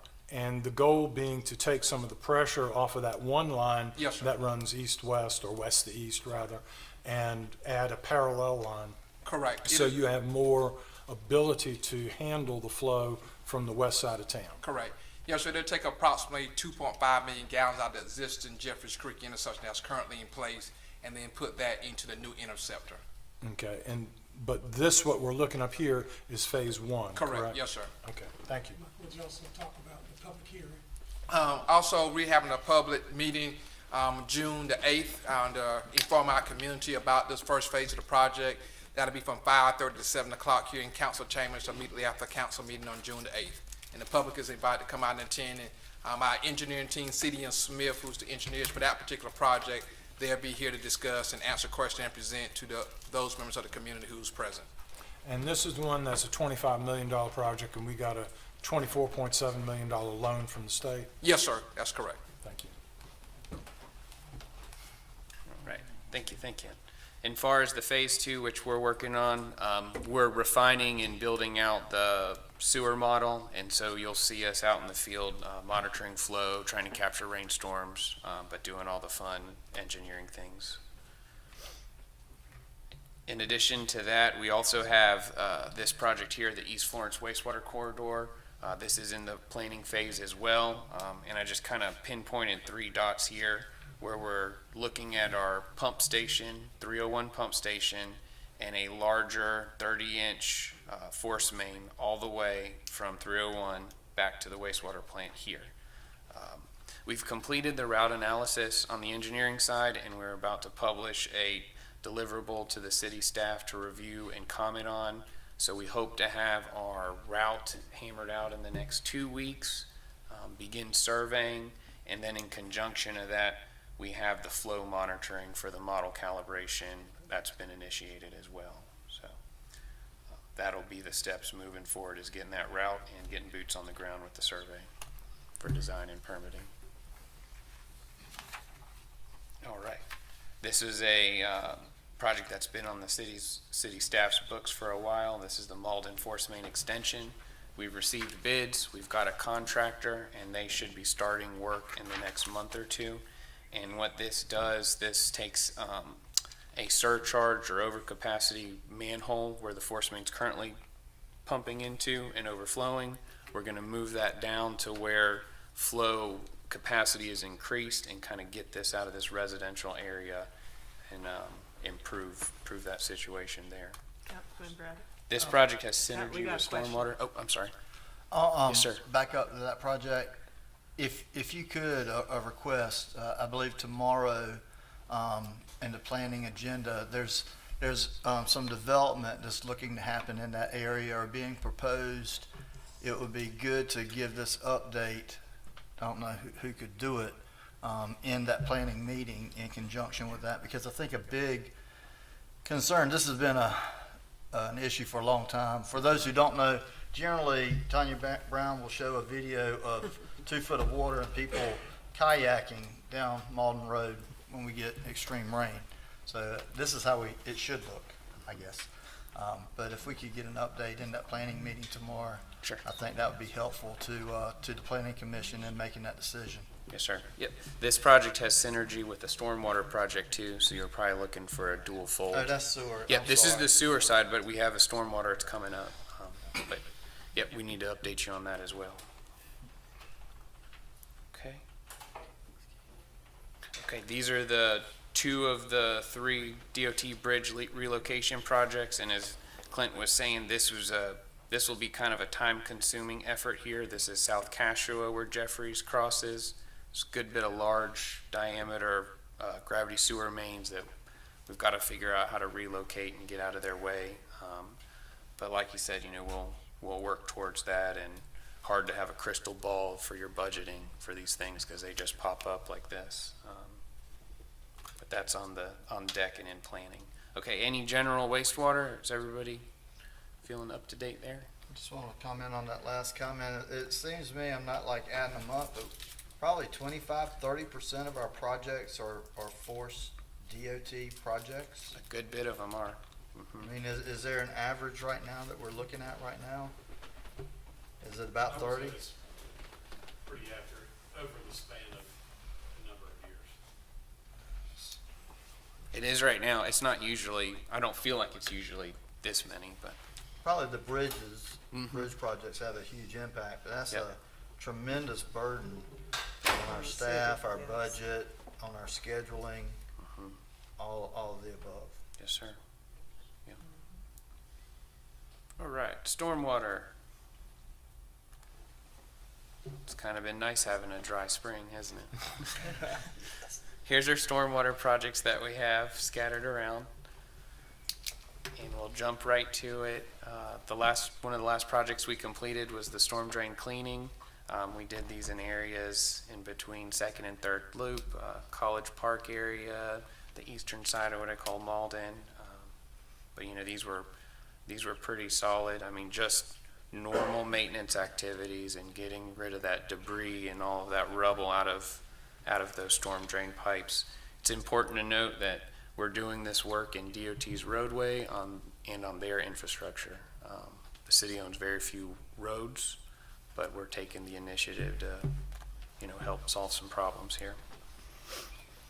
If you haven't been by Timrod Park, you should probably go by and check out the new daylighting and some of the downstream improvements that we're making in Timrod Park there, just downstream of Spruce Street.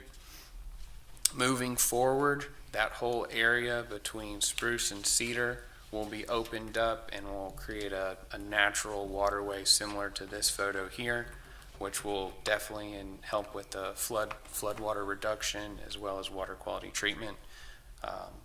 Again, we'll have some disruption along Coit Street. We've got some major box culverts that are going to be installed underneath that roadway, but we have a good plan and materials are almost built for it. And so that should be a this summer task. That will be a massive box culvert. Another ongoing project that we have, and I'm sorry, I should have mentioned that last one was SCORE funded in conjunction with some city funds. This project here, Pennsylvania Street, is also SCORE funded. It's like mostly 100%, I believe, at this stage still is being SCORE funded. SCORE stands for South Carolina Office of Resiliency. It's kind of a new funding agency that was created beginning in 2015 when we had that series of wet weather and hurricanes. They get a bunch of federal and EPA funds and just kind of help administer it throughout the state. But the city staff has been, very successful at getting those grants. You got $5 million for Pennsylvania, another $5 for Cedar McQueen, Church in Oakland, $3.5, $4. So really good program. Yes, sir. So just so everybody understands, because we're actually on our budget now, it's to increase our stormwater fees 75 cents. But in 2021, we increased it 50 cents so we could bond against it. And as a result of that bond, we got $7 million. Is that right, Michael? Yes, sir. And with that $7 million in hand, being able to go to the state with plans and then request this funding, it's my understanding, we got $14 million in the Office of Resiliency, the SCORE grants, because we had that $7 million that we could use as matching grant money on the city side, which all came about following getting that 50-cent increase. That's correct. Is that right? Yes, sir, that's correct. Thank you.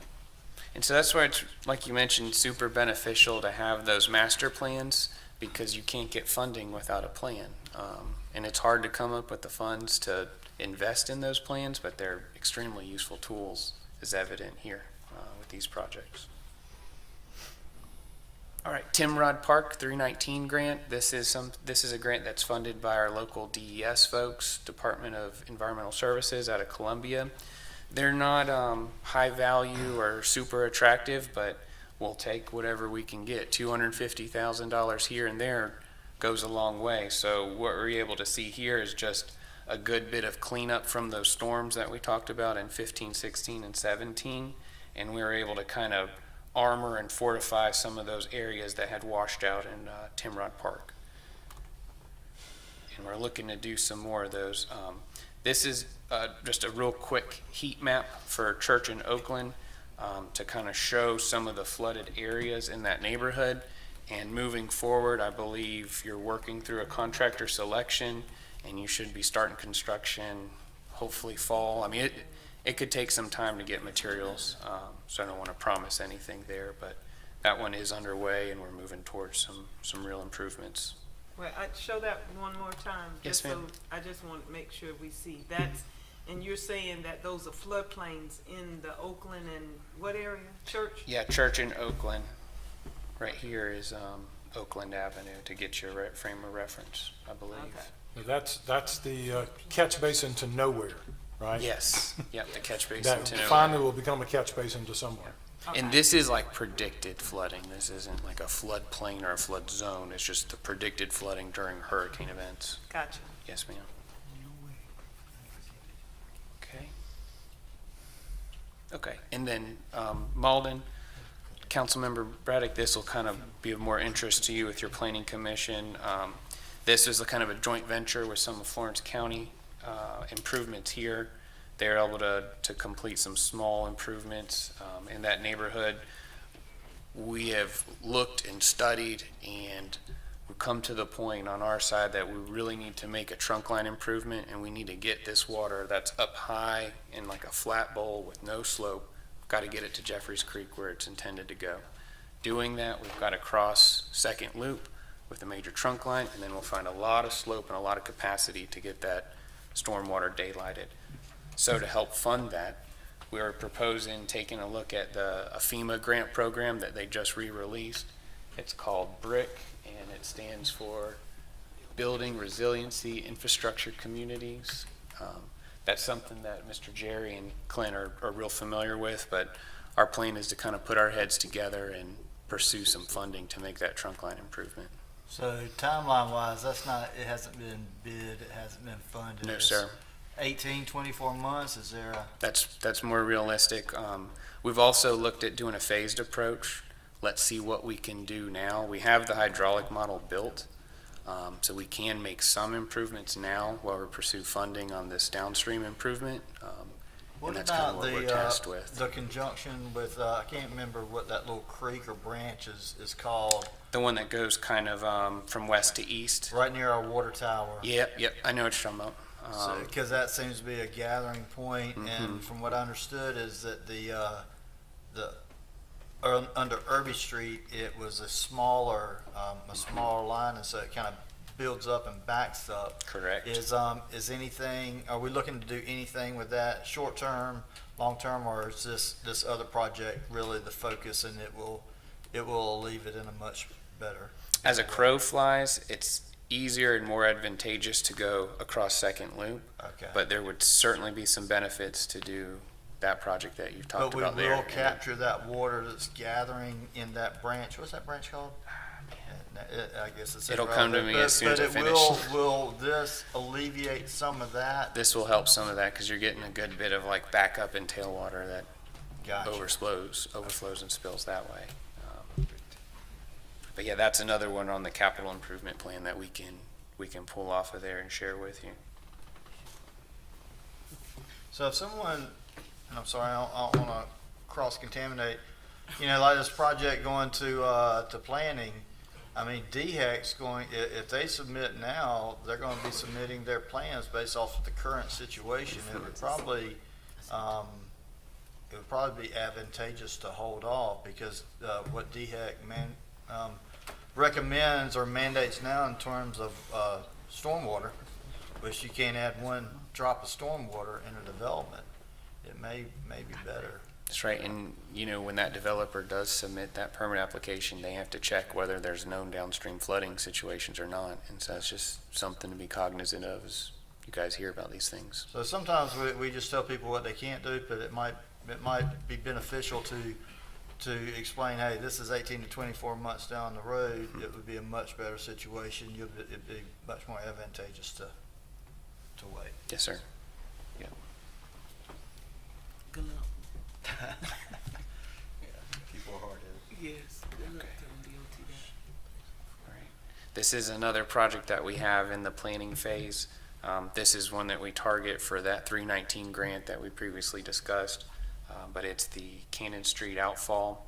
This project falls in the middle of our Pennsylvania improvements here, and then what the county is doing downstream along West Lucas.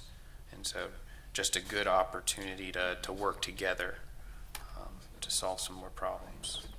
And with that, that's all I had. Questions, concerns? Zach? Yes. Zach? Michael, I have a quick question, and I know we briefly hit on it during the Business Development Committee, but the timeline. And I know we had kind of discussed one thing, I'm sorry, I don't remember what it was called, but that could, I guess, potentially cut down the timeline, like 20-25%. Could you speak to that and kind of at least speak to the general timeline? At Yes, least sir. with the Yep. audit? And how it relates to your groundwater treatment plant upgrades, is that correct? Yes. Yep. So what we're looking at doing is a partnership in early engagement with a contractor instead of going through the conventional process where we do all the design, we do all the permitting, and then we go get bids and say, uh-oh, there's another way to do this, or there's a cheaper way to do this, or you got to take this out because you're over budget. We're proposing more of a teamed environment where we bring that contractor in and we work together through the design. And he's giving you real-time pricing and updates at the 10, 30, and 60% design phase.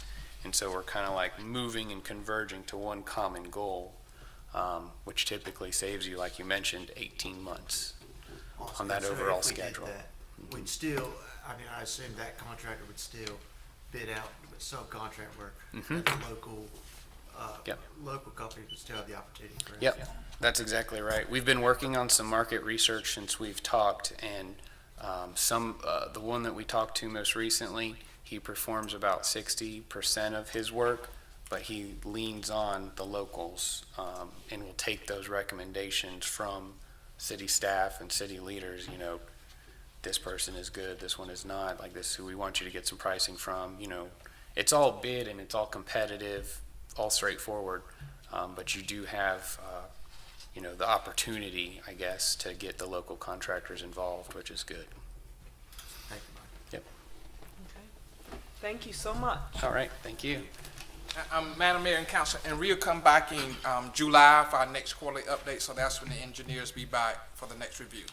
Thank you so All much. right, yes, ma'am. All right. Florence citizens, as you see, we are busy. Some people don't know we have. Did we say how many projects at once right now is going on? I'm sorry, y'all know, I would wait until you walk away to ask that question, right? All together, could we get an estimate? 40. About 40 projects are going on as we speak right now, and so they may not see the work going on, but we are serious when we said we would not stop kicking the can down the road, and we would address these problems.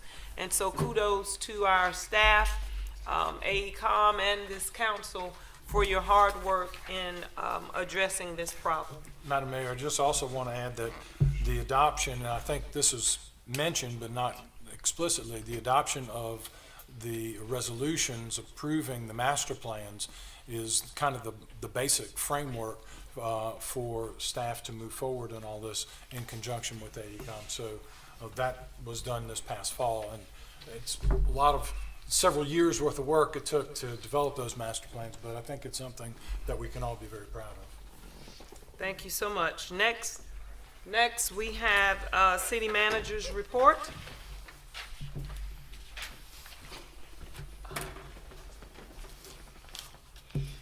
Thank you, Madam Mayor, members of council. Just a few updates for you. The City of Florence hosted the Municipal Association of South Carolina's Community Development Association meetings on their annual meeting on May 6th through 8th. It was great that they chose Florence. They certainly could have gone anywhere in the state of South Carolina. They did come here, and they marveled about our downtown and all of the development that's going on. I'd also like to recognize our very own Councilman Smith. He was named the Coach of the Year in the Region 5, 4, and Councilman Smith. great job as always. May 11th, today starts Police Week, and May 7th through the 23rd is National Public Works and Utilities Week, and certainly very proud of all of those public servants. I also call on Victoria Nash. As you know, we will have our July 4th event to celebrate the country's 250th birthday. Victoria Nash is heading that, and she'll tell you all about our July 4th event. You go get. Good afternoon. Afternoon. All right, so we're all geared up and ready for Saturday, July the 4th is our big day this year, which is located at 1000 Soccer Way. Parking will begin at 4 o'clock, and we're thankful for the City of Florence, but also MUSC Health for being a presenting sponsor this year as well. The gates will open at 5 o'clock. We'll have a kid zone from 5 until 8 p.m. That evening, we'll have face painting, balloon art, foam pit, Bubble Guys, Safe Kids, disc golf, tennis, and much more for the kids. We also have set aside a location for a touch a truck out on the park, on the complex as well. The stage lineup from 5 until 6:30, we'll have Analog Saints performing, and then we'll have from 7 to 8 True Soul. At 8 o'clock, we'll have our 250th tribute. We'll have our honorable mayor on stage performing for us as well. From 8:30 until 9:30, we'll have True Soul again. And then we'll have a drone show at 9:30, and fireworks will follow. We have a long list of food trucks, just to name a few. We'll have Lincoln Brews, CISO Medley, Chico's Tacos, Joyful Squeeze, Trisha's Kitchen, Unity Barbecue, Kona Ice, Wonder Waffle, Main Squeeze, and we might have a room for a few more to come out. So if there's anybody else that's interested, please feel free to let us know. Follow us on social media, FlowtownRec.com, FLOTOWNREC.com. We're excited for a great event. Thank you. That concludes staff's report.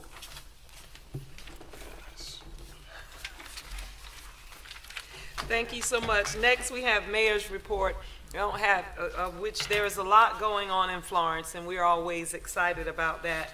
Florence, we had our first Florence After 5, and then we also had Cinco de Mayo, and there are a lot of people that enjoyed that, and so we thank you for all that you're doing, and Florence is just the place to be. We are the city on the move, and we're excited to be serving Florence at this time. So next we will have committee reports. Business development is up next. Thank you, Madam Mayor. This is going to be very short. We had a presentation given to us by AECom that we already heard earlier in our meeting, and that was fantastic. We thank them for all of their work and coming before our committee. We also had an update on Urban Square. If anybody has seen the building coming out, yes, the new apartment building, we're very excited about that. That's happening. We got a nice report on that. And essentially, that was it, other than our city manager giving us information about a state bill that is coming before regarding roads that we took as information only. Anything else? Anything else? That is it for the Business Development Committee. Thank you so much. Next, we will have the community redevelopment. We had a really good meeting. We had an update on the Affordable Housing Ad Hoc Committee that will be coming soon. The update on the demos. Right now, we had 5 demolition projects that were done. James Street, McQueen Street, North Wilson Street, Covington Street, and Lawson. So a lot going on there. We also had 8 rehabs: Maxwell Street, Morris Street, Kemp Street, Marion, Cannon, Athens Church, and then Building Florence Together had a home buyers workshop that was a very successful workshop.